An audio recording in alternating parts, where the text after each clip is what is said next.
এক ভাই প্রশ্ন করেছেন, ফরজ নামাজ যদি রেগুলার বেসিসে কাজা করা হয় বা না পড়া হয় তাহলে শাস্তি কি? আসলে এই শাস্তি উভয়বিধ। এক নাম্বার, দুনিয়াতেই এর শাস্তি শুরু হয়ে যায়। আল্লাহ তাআলার আদেশ পালন করলেন না, যিনি আপনাকে সৃষ্টি করেছেন, যিনি আপনার মালিক, তার আদেশ পালন করলেন না, এটা একটা শাস্তি। এবং এই শাস্তির কারণে এক নাম্বার হলো যে এই পৃথিবীতে বেঁচে থাকার মূল আইডেন্টিটি বা মূল পরিচয় হলো মুমিন হওয়া, মুসলিম হওয়া।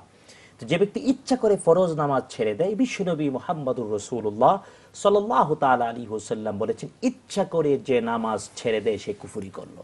চারটি প্রসিদ্ধ মুসলিম স্কুল অফ থট বা মাযহাবের তিনজন ইমাম একমত, প্রাপ্তবয়স্ক ব্যক্তি, নারী বা পুরুষ হোক, ইচ্ছা করে ফরজ নামাজ ছেড়ে দিল সে কুফরি করলো, যতক্ষণ না তওবা না করে নতুন করে ঈমান না আনবে মুসলিম বলা উচিত নয়। আবু হানিফা রাহমাতুল্লাহ আলাইহি তিনি আমাদের জন্য একটু ফ্লেক্সিবল বলেছেন না, একেবারে কাফের হয়ে যায়নি, তবে যে কোনো মুহূর্তে নিভে যেতে পারে। তাই ইচ্ছা করে ফরজ নামাজ ছেড়ে দেয়া মানে নিজেকে এই পৃথিবীতে বেঁচে থাকার লাইসেন্স থেকে হারিয়ে ফেলা।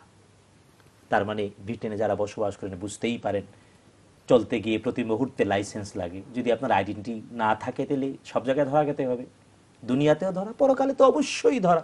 শুধু তাই না, যে ব্যক্তি সালাত ঠিকমতো আদায় করে না, আল্লাহ তাআলা বলেছেন ইন্নাস সালাতা তানহা আনিল ফাহশাই ওয়াল মুনকার, সালাত অশ্লীল আর অন্যায় কাজ থেকে ব্যক্তিকে বিরত রাখে। যে সালাত কায়েম করে না সে কখনো অশ্লীল আর অন্যায় থেকে বিরত থাকতে পারে না। শুধু তাই না, এই ইউরোপের দেশে সবাই সময় মেনটেন করে চলে। আসলে কি, আল্লাহ সুবহানাহু ওয়া তাআলা ঠিক ঠিক মতো সময় মেনটেন করে চলার একটা প্রশিক্ষণের ব্যবস্থা করেছেন সালাত। তাই কোরআন আল কারীম বলেছে ইন্নাস সালাতা কানাত আলাল মুমিনিনা কিতাবাম মাওকুতা, সালাত নির্ধারিত সময়ে, নির্দিষ্ট সময়ে আল্লাহ তাআলা ফরজ করেন, ওয়াক্ত মতো পড়তে হয়। এর দ্বারা সময়ানুবর্তিতা তৈরি হয়। আর হ্যাঁ, যে ইচ্ছা করে এত কিছু বিষয়ের দুনিয়ার নগদ প্রাপ্তির পরেও পড়বে না, কিয়ামতে আল্লাহ সুবহানাহু ওয়া তাআলা সর্বপ্রথম হিসাব নেবেন সালাতের।